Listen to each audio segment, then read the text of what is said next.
नमस्कार. जय श्रीकृष्ण. श्रीकृष्ण चैतन्य प्रभु नित्यानंद श्री अद्वैत गदाधर श्रीवासदि गौरभक्त वृंदा. Enunciating text 22, text 23 and text 24 of chapter 8.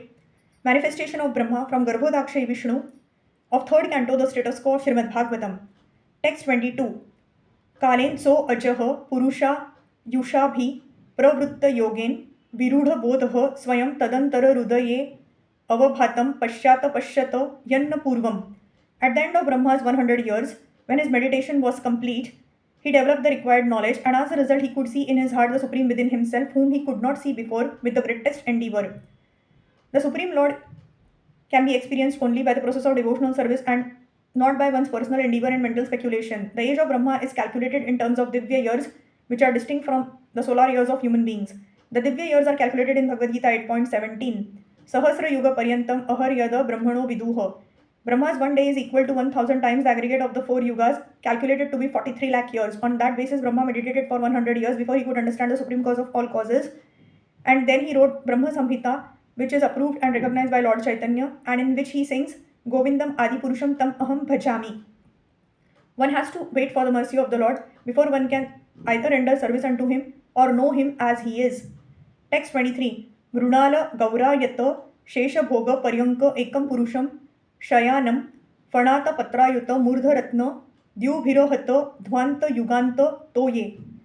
Brahma could see that on the water there was a gigantic lotus-like white bedstead, the body of Sheshnag, on which the personality of Godhead was lying alone.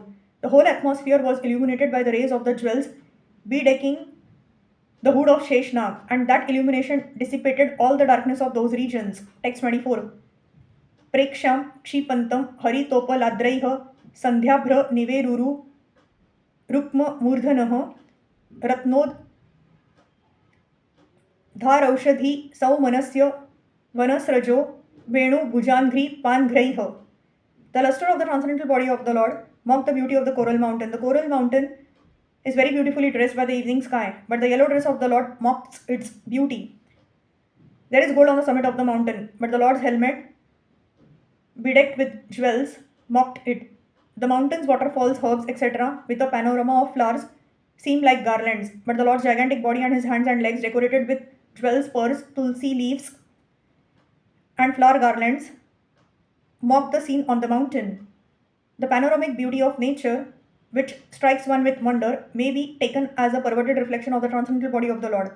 One who is therefore attracted by the beauty of the Lord is no longer attracted by the beauty of material nature, although he does not minimize its beauty. In Bhagavad Gita 2.59, it is said that one who is attracted by Param the Supreme is no longer attracted by anything inferior. Hare Krishna, Krishna Krishna, Hare Hare.